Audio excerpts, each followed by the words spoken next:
Hey guys, this is Dawn with Body by Dawn, and this is David, one of my trainers, and we're here to talk to you a little bit today about what we call this one, exercise is medicine. And David's one of our trainers, but he comes from a background of in the medical industry and knows how sometimes we do need medicines, we need medications, things like that, but a lot of these things can be prevented simply by your lifestyle choices, by your lifestyle changes in diet, in exercise, things like that. So we're just going to kind of have you guys tag along with it as these are the conversations that he and I get into at the studio all the time regarding some of these things. So we're just going to take off and start talking a little bit about how that affects you. David, you want to take the floor for a second and just kind of talk about some of the stuff that we were jibber-jabbering out a minute ago? Sure. Thanks, Dawn. Well, first, I'm delighted to be here, and I'm delighted that we are able to have conversations like this because it's so valuable for people to understand about exercise. As Dawn mentioned, I've been in the healthcare management field for about 13 years. Prior to that, I was in pharmaceutical for 5 years. And one of the consistent things that you hear all the time: exercise, nutrition. And a lot of people don't follow doctor's orders, or sometimes, believe it or not, the doctors don't know as much about nutrition as you would think, or exercise. So exercise is medicine, and we are being somewhat over-medicated as a society with all the medicine. And I would just say, take a moment to look at all the commercials that you see on a regular basis, and I would say a significant amount of them are about some type of pill that's supposed to help you with whatever you're dealing with. But make sure you pay attention to those side effects. Sometimes the side effects are just as dangerous. Or worse sometimes. Yeah, I mean, and sometimes you even hear, and it could cause death. And you're like, what? Some people out there are probably thinking that about exercise too. Like, that's what I feel like when I'm on the treadmill too. It feels like death. And it does. It's a good death. That's a good death. But the thing about it is, exercise, and Dawn has been in the industry for over 30 years, and so she's an expert on telling you what's the right thing to do. Everyone's not at the same pace. We understand that. You have novice, and you have those who are very advanced athletics who find value in exercising. So that's what we want to just come across with, that it's not about vanity. It's not about just looking good to just say you look good. It's also the value of your health. That's the one thing that you have to take care of. We've been given this temple, so we believe it's very important to manage your temple well. And as I was sharing with Dawn earlier, we talk about strength. To get the strength, there is a struggle. When you're pushing that weight or whenever you're doing, it's a struggle, but the muscle is building as you do that. And it reminded me of when Paul told Timothy that you must endure hardness as a good soldier.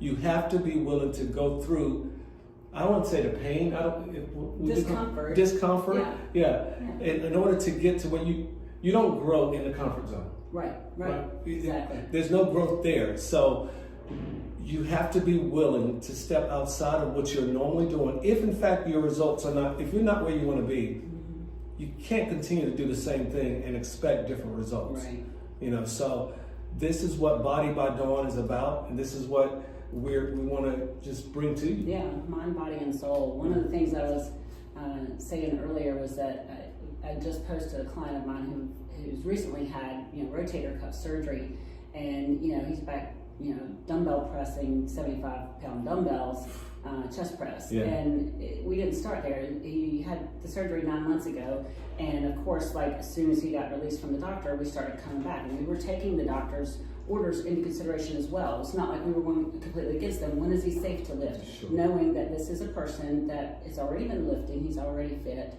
so we're not taking the layman person just trying to recreate the wheel here. But step by step, we gradually inched him up from I think we started with maybe 2-pound dumbbells. Actually started with bands and then to 2, then moved it up. But he had to go through a lot of pain to get here. There is no way. I see so many people coming back from an injury or surgery or things like that and going, oh no, I can never do that again because I had surgery. Well, then why did we have surgery in the first place to fix it if you're just going to not use it anyway? That's a great point. And so I even am very careful about who I send to for physical therapy and things like that. Because you even have physical therapists who'll say, oh, well, then don't ever do that again. You know, don't lift your arms over your head. Don't pick 5 pounds, more than 5 pounds up over your head. Well, and I tell women a lot of times, your plates, when you're putting the plates up on the shelf, they weigh more than that. Yeah. What kind of sense does that make? So now you're not even being functional anymore in life because of that. We can get you back stronger than that, but yeah, you are going to have to endure some pain. And when I say pain, I don't mean it in the context of like bad pain, as in we're going to re-injure or hurt something. Right. But there is no way to get to that next level without, you know, especially with like a rotator cuff injury, something like that, you're going to have now scar tissue and stuff in there that's got to be broken apart. It's got to be, you got to go through some discomfort to get there. Right. And so unless you're willing to work through that, you're never going to get there. But again, going back to exercise is medicine, this was the best medicine. But there's no medicine that they could have given him that after surgery that would bring him to where he is now to be able to lay down there and dumbbell press 75-pound dumbbells. Right. There's no medicine for that. That's called hard work. You do it smart, and you're willing to work through that uncomfortable zone. Right. There's no other way to get there. Right. So, you know, and that comes into play with, you know, a lot of other things in life. People coming into us who are diabetic, who are on, you know, medications for everything under the sun. And okay, we can reverse a lot of that. You don't really need that medicine. You might need that medicine right now, but as you work with us over time, we'll probably be able to get you off most of those medications. We've got some videos, even some of our clients. Debbie is one of our clients who came to us in her 60s. She was 66 when she came in the door, and she'd never been in a gym in her life. She'd never worked out. The most she'd ever done was walk the mall. Wow. And, you know, she was diabetic. She had issues with bone density, like you name it. She was on all kinds of medication, high blood pressure, everything. And since then, she's come completely off of all of them. It took us a year to get her there. And again, a lot of uncomfort because she had to go work when she was tired. She had to work through some of that. She had to, you know, build that muscle, which is not easy to do because you can't just lift to the point where like, okay, that's comfortable, I got that. Right. You've got to go into that zone where like, I don't think I can lift this, but I'm going to go as heavy as I can to build the muscle.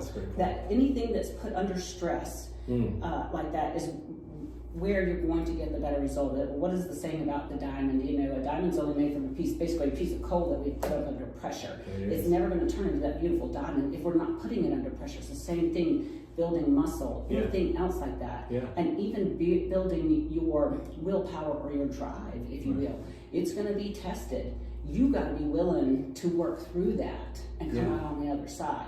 And that's what we do all day long with our clients. Is that's why we're there. Is when they want to stop. No. We're going to do 1 or 2 more because those are the ones that actually count. But again, getting back to it, we can get you there. We can get you off of a lot of medications. They're actually not that necessary if you just adjust your lifestyle. So would you rather be on a pill and medicine the rest of your life that causes 5 other side effects? Or would you rather go through the uncomfortable part of just coming in the gym, working out with us, getting your diet on track? We're not doing crazy diets, we're balanced diets. You're getting carbs, you're getting protein, you're getting fats, you're getting vegetables.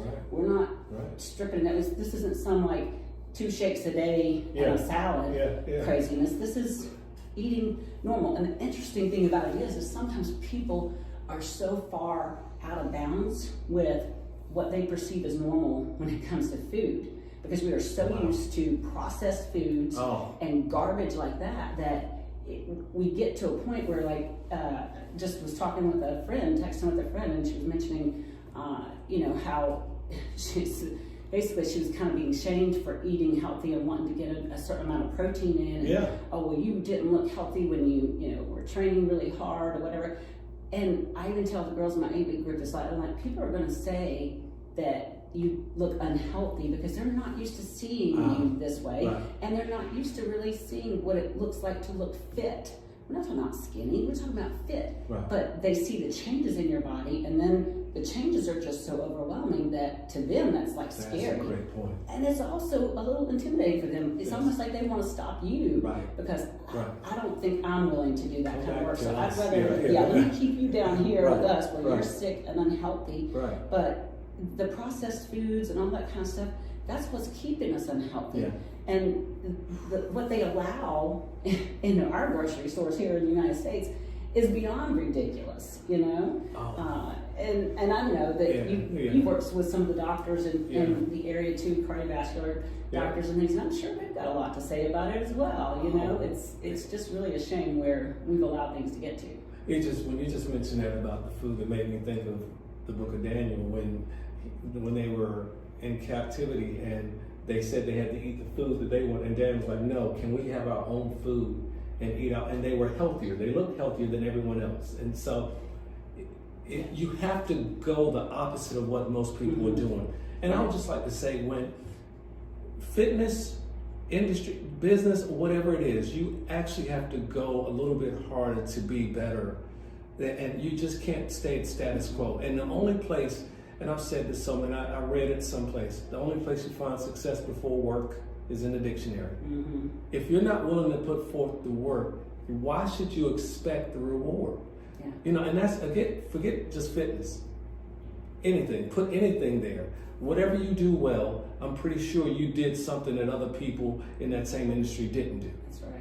And so you have to, and I always say this, the extra mile is never crowded because most people aren't willing to travel that. They're going to quit before they get there. Yeah, what extra mile, you know? And you would say, no, this is where I live. And I even, with some of my clients, I don't even start counting until they say it starts to feel uncomfortable. Yeah. You know, if they're doing 10 reps and it was just, they're yarning while they're doing it. Yeah. What are we doing here? Yeah, you know? exactly. So, and I think Muhammad Ali said he didn't start counting his sit-ups until he started to feel the pain. That's when he started counting. Yeah. Those are the ones that count. Right. That's always telling that. It's when you get beyond the comfort, you know. And so our job as personal trainer is to stretch you. You mentioned something else also about the doctors and the physical therapists. We want to work with them to help you. It's not we're working against them. Exactly. So we're all involved to help you. Sometimes what they may say, like you said, is counter to what we believe is correct, because we don't want your muscles not to work or you have atrophy or something. But we want you to follow the directions that are there, but we certainly want to be there to help facilitate. And choose those carefully. You know, choose your physical therapist carefully. Choose your doctors carefully. Because again, to David's point earlier, is not all of them. They're not all created the same. They're not all equal. And just because they have, you know, doctor by their name doesn't necessarily mean that they know all the information that you particularly in your situation may need. So you have to keep seeking until you find that right fit. And so there are several, you know, doctors and physical therapists that we work with hand in hand that, you know, it's a symbiotic relationship, you know, right. That they know how to help them in those ways. We know how to help them. We're all working together for the same goal. Right. But yes, to your point, we don't want to have adversaries there. But I do know, because I do it myself when I'm seeking out something like that, is like, I do know that you can find some that are not aligned with that. They're thinking on it as, okay, well, you know, we just will never do that again. Yeah. But that's just not living. We want you to live, and we want you to live a full, healthy, happy life. Right. And it's never too late. I mean, that's the thing too, like bringing up people like Debbie and, you know, a majority of our clientele, most of our clientele are 40s, 50s, 60s, and even above. And, you know, we're taking again people who've never been in the gym, never worked out before, and completely flipping them around to the point they love being in there. You know, they love working out, they love eating right, and it feels so much better. You've got more energy, you're, you know, mental clarity.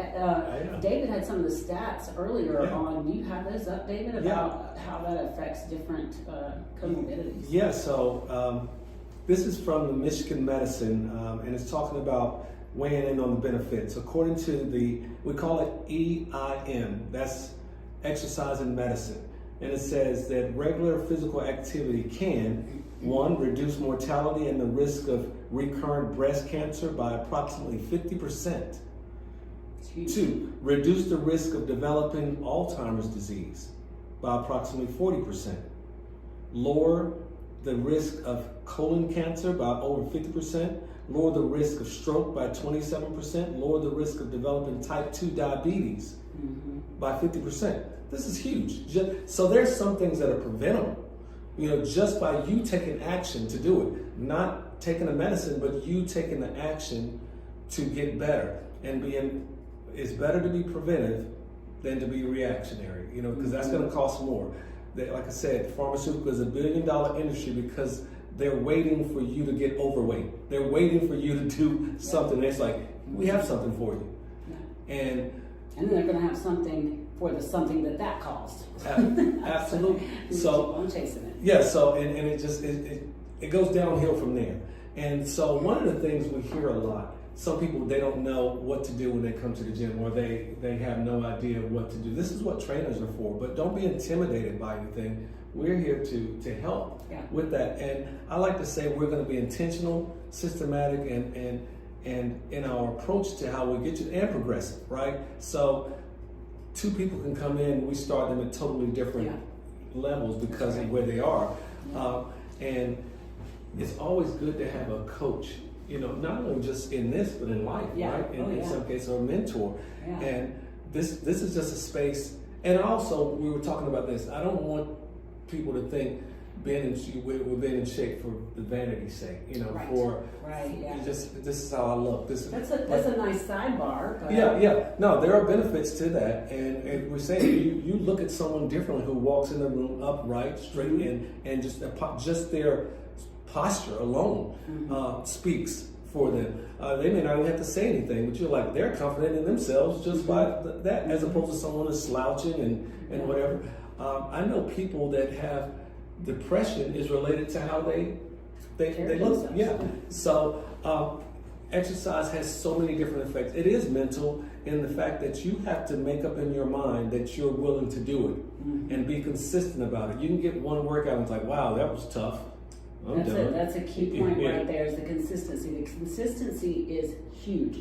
Coming in, doing it for a few weeks, doing a 6-week plan, a 12-week plan, whatever, that's great. Now, it might help jumpstart you in the right direction, but it's really the consistency over time. And I don't mean a short amount of time. I mean, it's a lifestyle change, folks. It's going, and getting back to that point that we were talking about earlier, where these women are being shamed for wanting to up their protein and wanting to watch their food. Well, you weren't shaming me when I was eating McDonald's. You weren't shaming me when I was eating all this processed food.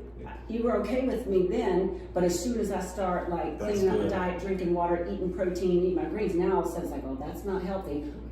Okay, let's regroup, because there is something seriously wrong when the greater part of society views clean eating as being unhealthy, but doesn't see anything wrong with it. That same person that probably made that statement to that young lady probably had a cabinet full of processed cereals, Pop-Tarts, whatever, guaranteed. And even if they were thinking that they were, okay, well, I'm going to eat vegan or whatever, a lot of that's processed foods. Let's be real. They're not sitting there chopping up green vegetables. They're eating processed foods a lot of times. They're boxed or pre-done. What is the crazy burgers that they eat? The Whataburger, something like that. It's like the bean burgers or tofu burgers or stuff. Those are still all processed. You know, like, cook your food. The biggest thing you can do is eat at home. Or cook your food at home. You don't have to eat at home. You remember those days when we ate at home? Cook meals at home. Imagine that. I mean, you know, oh my goodness. And cooking your food from an original source. I mean, even by the time I was growing up, my mother, I remember, because she worked so much, we ate a lot of processed food.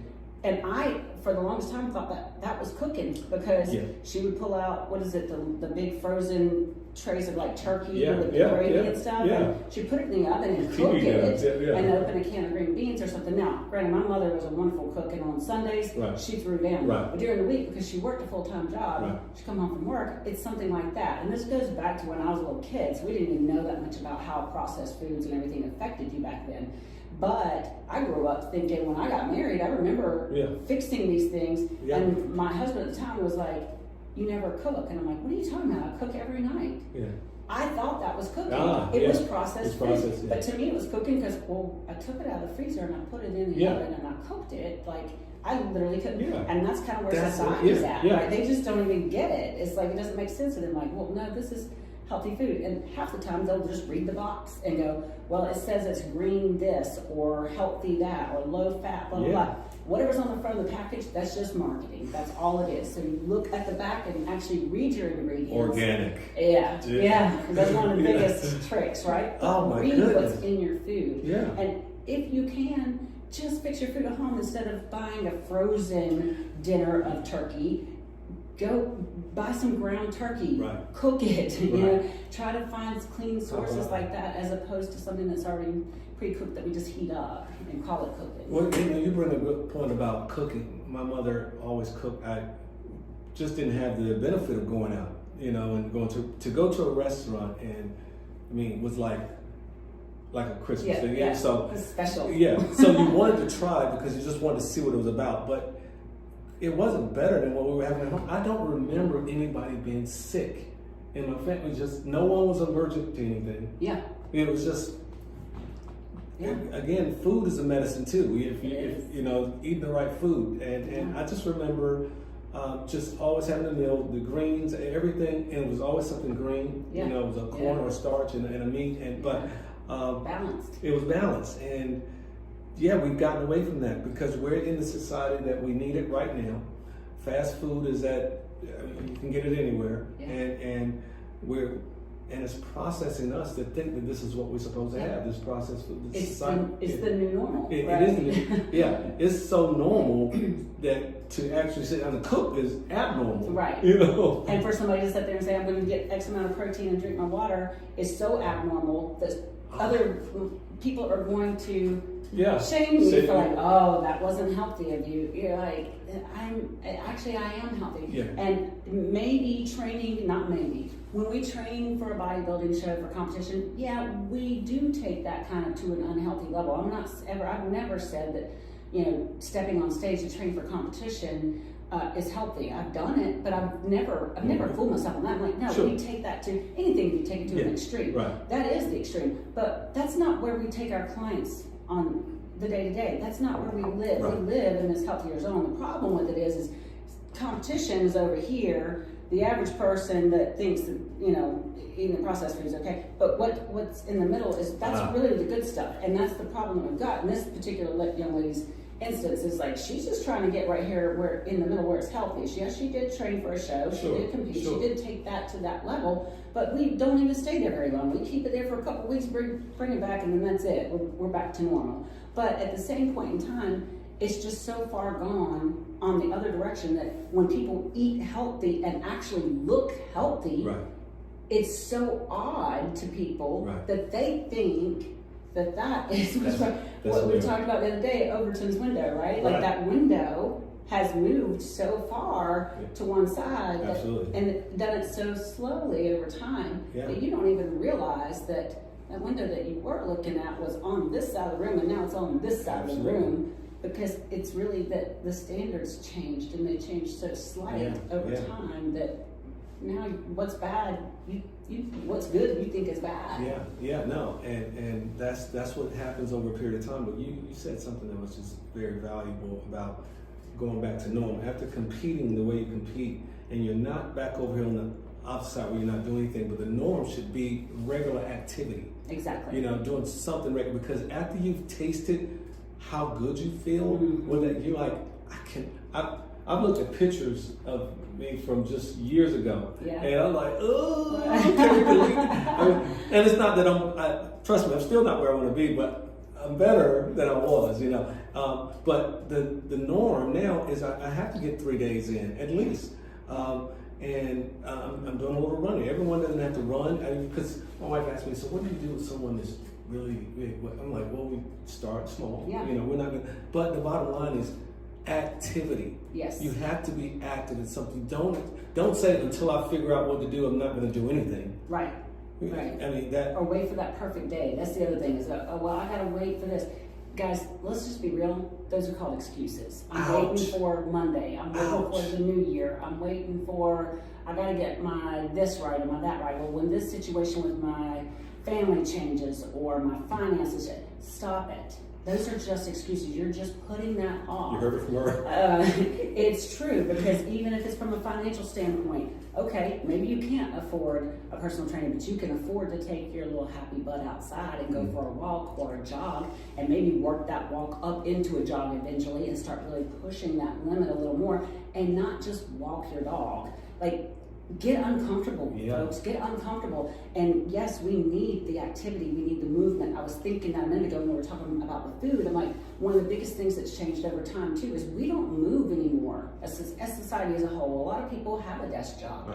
They don't get up and move around every day. And so they have to wear little things on their arm to tell them to take so many steps a day.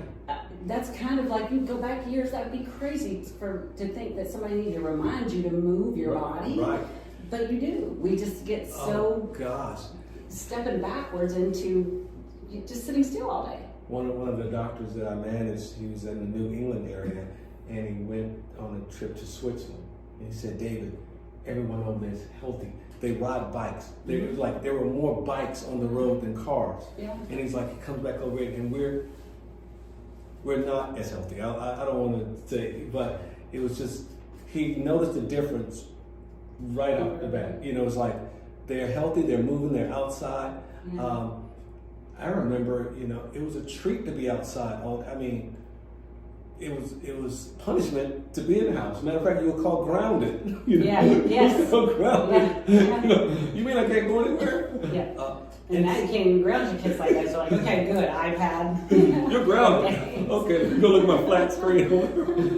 So listen, I'm not talking taking everything away or doing, but just get out and experience life and do things, because you're just so much more vibrant when you're healthier. And we're only given one life. We only get one turn on this merry-go-round. That's it. And don't you want it to be a good one? Don't you want it to be one where you feel good mentally and physically and spiritually, that you feel like you're in a good place? Or do you want to go through life miserable, aching, hurting, sad, depressed? I mean, exercise itself is the most powerful antidepressant and anti-anxiety there is out there. They've actually studied this. I actually had a client of mine who was in the study many years ago, where they, had certain people taking an antidepressant and certain ones doing it through exercise to see, and these were studies that they date back a while. But it really, at the end of it all, basically what we found out is that people who actually used exercise as their antidepressant fared far better than the ones that took medication for it. So instead of trying to fix all these things, including depression, anxiety, all those things, again, if your doctor's putting you on something, I'm not saying don't take it, but what I am saying is a lot of these issues can be solved by moving your body and eating properly. Get off your processed foods, move your body, and you will have even mental clarity. You even talked about, I think, did we mention that about Alzheimer's and the percentage reduction of Alzheimer's? That just exercise, lifting weights is huge too. That's 60%. You want to get into that as well. That's a whole other podcast. But, Definitely. But I want to just go back to you about the excuses that we offer about things. First of all, no one wants to hear them. But also, it's just like tomorrow. You will never meet tomorrow. So your excuse will always be something that is whatever. So you have to say, are you willing to live with the regret? And I would rather say, oh well, than what if. The oh well is I tried it and whatever, but the what if is you didn't try it and you just kept putting it off. And so the exercise is medicine, and guess what? That costs action. That's all we're saying. That's activity. Where you go to the pharmacy and they say, no, we need about $400 for those 2 pills you want, or whatever it is. See it. How is that working for you? You know, and we're not saying that everyone that's listening to this is medicated or anything, but as a society at large, this is what we've been programmed to do. If you're not feeling well, take this. It's those commercials that you were talking about earlier. You're just inundated with this, like those mini movies. It's an infomercial. I mean, they even have soundtracks. But we want to help you do better. And we believe we can, and we want to work with you to see you get healthy, whole. And when we talk about the spiritual, mental, and physical aspect, we're not just talking about one side. We think it's a whole. I've enjoyed the time that I've been with Dawn to learn so much about, and I still have so much more to learn, but being around her, seeing how our clients respect her, and the results, that's the other thing. You have people that have been with you for 15, 20 years. And listen, the range, you had a teenager in there yesterday, and I've seen up to 70 something. So that range is amazing. So it could be for you, you know. So I think it's something that we're going to continue to do these. This is, and you just, you know, going back to the aspect of like it being, we want to treat all of you, not just, you know, build you some biceps or build you some abs, but from the mental side, the physical side, the spiritual side, we are there for our clients. We are a listening ear. This is a place that you can go to that we actually care about if our clients get results. We care how you feel when you come in the door. There's been times when we get 15 minutes before we can even get into the workout, because sometimes if you don't have this right, we can't get this right. You're coming in the door, you're stressed out over something, or you're upset, or something bad just happened in your life or in your world while you're on your way to come train with us. We can't just like, okay, we'll pick up a dumbbell, let's go. We have to kind of calm this first. We have to get that in order, and then we can work on the rest of it. If this is not right, nothing else is. And if your heart's not right, and this is why I love being here, because it's not about one thing. It's not these. I don't have a problem with the big box gyms, but that's churn and burn. It's like that's about volume, and it's about having you in there and filling up the place. Oh, we have some cute things over here and there. We care here, and we care here, and we want to see you get the results in every aspect. And this is why we're talking about exercise being the medicine. This is one of the first of many that we will have great topics about, but it's all about educating you. That's right.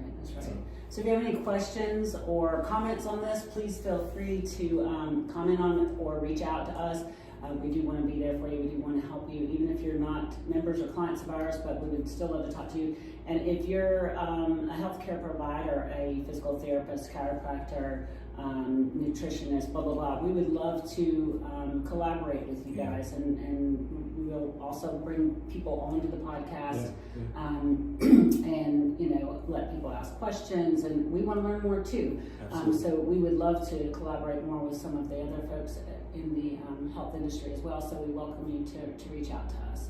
And so until our next podcast, thanks guys. Thank you. Take care.